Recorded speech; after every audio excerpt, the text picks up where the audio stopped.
American politics now. Former Vice President Joe Biden, President Trump have gone head-to-head in the swing state of Florida as the U.S. crossed a daily record with more than 88,000 new coronavirus cases. Now, it's a frantic sprint to the finish in America's most important election in decades. Live now to D.C., early morning in the nation's capital, correspondent Simon Marks. Good afternoon to you, South African time, and welcome. All the polls are against Trump. What, if anything, is his best hope now of winning? Well, I think there are two strategies that the president's going to be deploying over the next few days, Jeremy. One, of course, is to engage in that traditional hell-for-leather race to the finishing line. He's heading to 3 states today: Michigan, Wisconsin and Minnesota. All of them, of course, crucial battleground swing states. The states that sometimes vote Democratic, sometimes vote Republican, always contribute to deciding the outcome of every American presidential election. But he's also taken to Twitter over the last few hours, 3 o'clock in the morning here, Washington time, with a very curious injection into this campaign. If sleepy Joe Biden is actually elected president, he wrote, the 4 justices plus 1 that helped make such a ridiculous win possible would be relegated to sitting on not only a heavily packed court, but probably a revolving court as well. Now, there's an awful lot going on in that tweet, but it is very clearly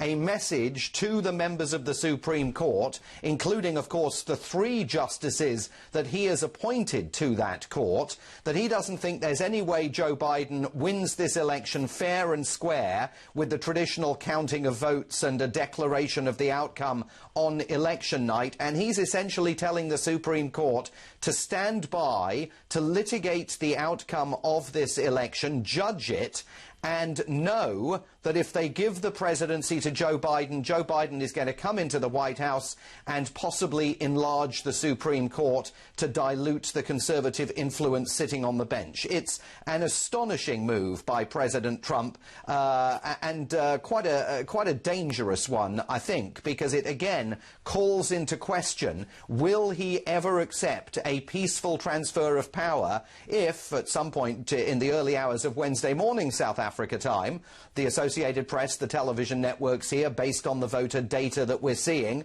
simply say it's obvious Joe Biden's won in a landslide. He is the next president of the United States. So we are heading into a race for the finish, but we don't entirely know when the finish is actually going to be, because it may not be election night itself. And allied to that, I saw a new poll this morning that says Americans are increasingly concerned about the potential for violence on the streets as this election is happening. Yeah, not just the poll. I mean, we've seen Walmart, that enormous discount superstore that's got thousands of locations all over the country, announcing last night that they were taking guns and ammunition off public display in their shops. You can only go in and buy them upon request. They say they are worried about the prospects for social unrest here over the course of the next few days and weeks.